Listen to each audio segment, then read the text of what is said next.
tend to use the term designer very loosely, and it encompasses a wide variety of skills. I think any designer that's been working on the web knows or learns pretty quickly that it's more than about making things look pretty. It's about interaction design.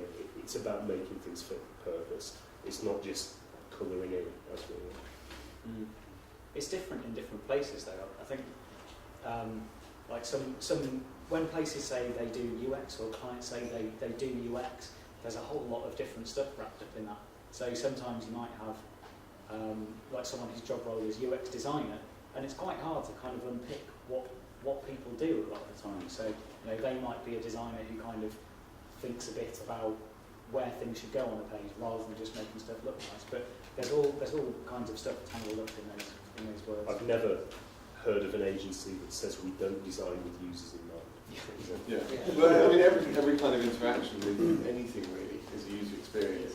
I mean, switching your toaster on is a user experience of some kind. So, arguably the person who designed the thing that goes down on the toaster, I'm not sure what it's actually called. But arguably they could be user experience design. So it is a very, very broad term, I think. I mean, as we kind of touched on briefly earlier on, it's a case of educating clients how that sort of ties into website development and design. In terms of sharing your experiences, and again, I don't want to say it should be project managers or designers or it's the guys doing actual development they racket.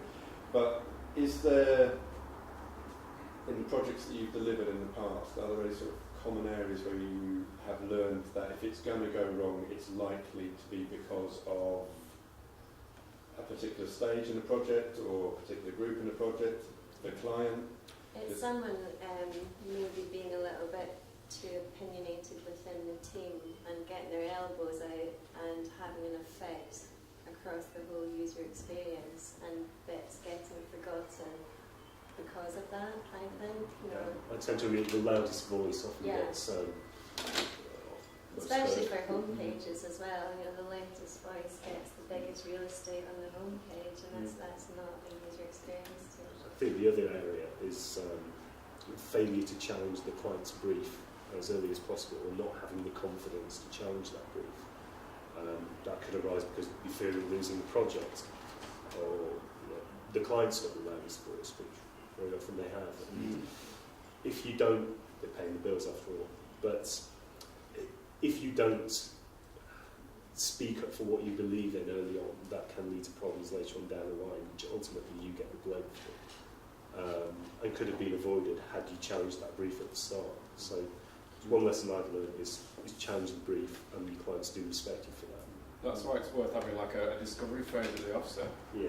So you can actually go in and find out, obviously you're getting a brief, you think, we need to challenge that, and that's where you get your discovery phase. You can go back, you can analyse it more, that's where you can sort of bring in more UX experience and then go back to them and present, this is what we actually think you need to be doing. Finding that common ground there. And I think devs as well have a hard time, because they're the last people working on the site before the time is up, basically. Yeah. And you can make a cap. I mean, for me, it's brilliant. I'm at the beginning, so like I've got, my time is set. And if I go over, it's fine. It's all flexible. Dev time is never flexible. They usually got to start about 2 weeks late anyway, and they're quite often it's pull for. And they've given designs that look beautiful and everything, but generally have not, because the software wasn't written or whatever. It doesn't take into account grids that they've coded or things like that. So they have to move things a pixel here, pixel there, just because of the speed. And then you get designers on your back saying, you move that doesn't work. People like me on your back saying, that's far less successful now. And I think they're kind of at the front end of it, really, and they get a lot of what I should do shit. Okay.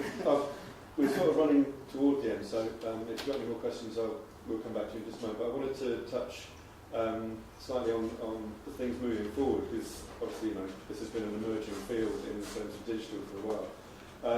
Are there any things which challenge you with the sort of increased interaction with third-party stuff, that things like Facebook Connect or embedding pieces, or embedding things, like apps within Facebook, where you are suddenly putting things in an area where, again, you're not in control of the environment around it, or certain bits of environment are imposed on you? Is that something that you've experienced, struggled with, have fun? Yeah, I mean, one of the issues we've always kind of had with Facebook applications is that they keep changing the width.